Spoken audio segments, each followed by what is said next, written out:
bonjour, bonjour.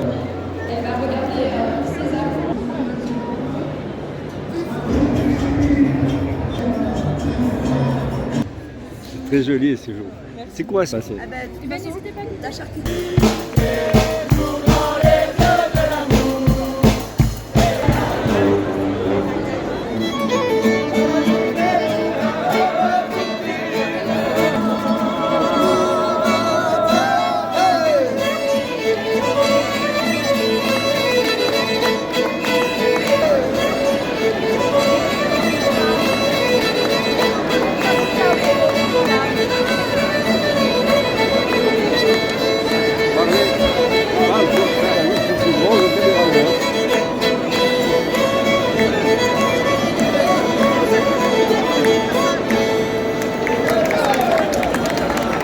Nous sommes sur le salon de l'agriculture en 2023. Nous avons un salon qui est assez important. Il faut savoir que le stand est beaucoup plus grand que les autres années. En 2019, on avait déjà un stand qui était un peu plus petit mais aussi intéressant. Maintenant, cette année, nous sommes partis sur un stand de 6 par 6, donc un grand stand pour présenter nos produits à l'agriculture. Il faut savoir que cette année, donc c'est une année particulière parce que avec la guerre en Ukraine et les augmentations au niveau de l'énergie, des produits qui sont quand même assez conséquents, c'est-à-dire que le sucre a doublé, donc les matières premières ont augmenté, donc ce qui fait que nous sommes ici sur ce salon sur un optique de faire connaître nos produits comme tous les ans. Et cette année, bon, avec la crise actuelle, on essaye de faire une grosse promotion sur nos produits, c'est-à-dire que pour promouvoir la région, les Vosges ont besoin aussi de tourisme, donc à travers les moments on essaye de passer un petit message pour venir dans les Vosges en vacances et puis essayer d'amener un peu plus de monde dans les Vosges. Voilà. Et donc les produits chez nous, on a différents parfums, les huiles essentielles, les arômes naturels.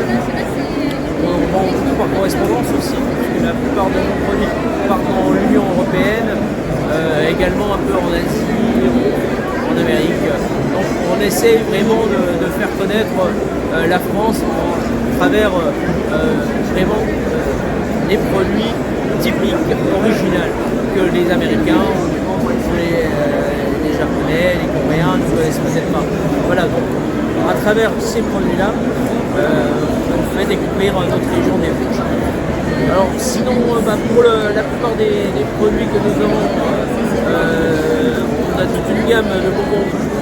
Bonbons durs, bonbons sans sucre, bonbons mentholés, un peu plus cassés à la main, les bonbons traditionnels comme la bergamote, la violette, les bonbons miel, tous ces bonbons que l'on peut trouver sur le stand de l'agriculture cette année.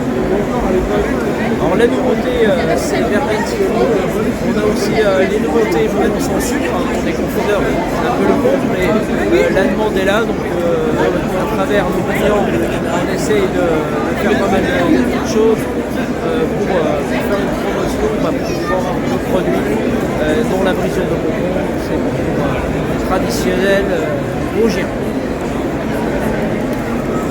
Alors cette année, c'est une année un peu particulière parce que le stand est beaucoup plus grand. Alors ce qui s'est passé cette année, c'est que la région a concentré ses produits dans 2 halls, le hall 3 et le hall 7, où on a essayé d'élargir les allées pour le confort du public.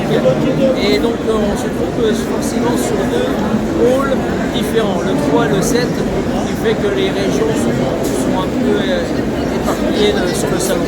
Par contre, pour nous, l'avantage c'est qu'on a pu prendre un stand un peu plus grand, avec des ingénieurs en agroalimentaire qui sont venus renforcer notre équipe.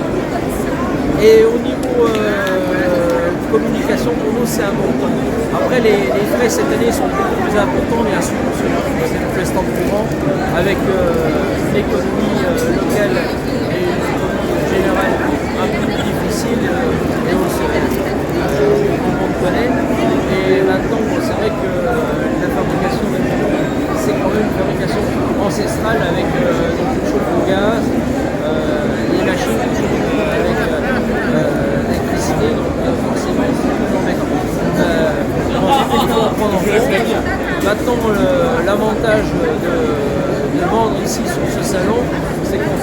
l'être au public. Après les autres halls sont peut-être un peu moins habités, donc il y a un peu moins de monde au niveau exposant. Mais comme les temps sont durs, le budget est quand même assez conséquent de venir ici sur ce salon. Alors la confiserie vend ses bonbons par correspondance. Maintenant l'exportation de nos produits, on est énormément, c'est un produit qui est énormément demandé. Donc des grands magasins en Asie seraient intéressés par nos produits. Donc c'est peut-être dans le futur de l'entreprise CDHG que notre confiserie va s'exporter dans d'autres magasins. Alors ça, on y réfléchit bien sûr, avec les réglementations qui sont différentes dans chaque pays, puisque l'Union européenne a ses réglementations, les États-Unis, pareil, pour leurs réglementations. Donc chaque pays a une réglementation différente, donc il faut s'adapter. Donc il faut réfléchir à cette économie qui est quand même une belle économie et une bonne notoriété pour la France et pour notre département. Bonjour à tous. Est-ce que vous connaissez, messieurs, dames, la confiserie des Hauts-de-Vosges? Alors aujourd'hui, nous allons vous présenter la résine des Vosges. La résine des Vosges, c'est un mélange de 4 couleurs et de 4 parfums. Nous avons ici le bonbon véritable bourgeon de sapin des Vosges. Ensuite, nous avons dans ce mélange également le bonbon d'eucalyptus, le bonbon rouge au coquelicot et le bonbon noir à la réglisse. Tous ces bonbons, bien entendu, ont une vertu et ces 4 parfums sont mélangés ensuite dans un sachet que voici. La résine des Vosges. La résine des Vosges, le bonbon le plus fabriqué chez nous, donc à plein face à la confiserie des Hauts-de-Vosges.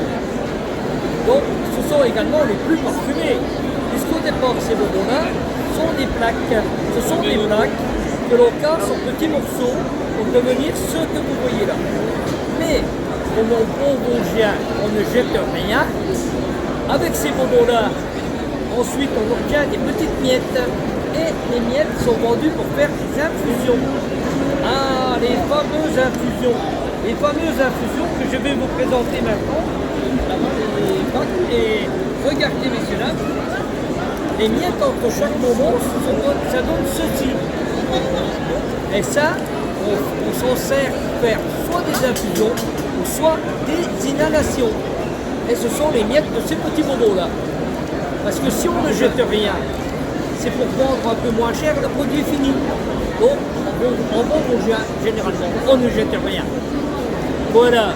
Bonne journée à tous.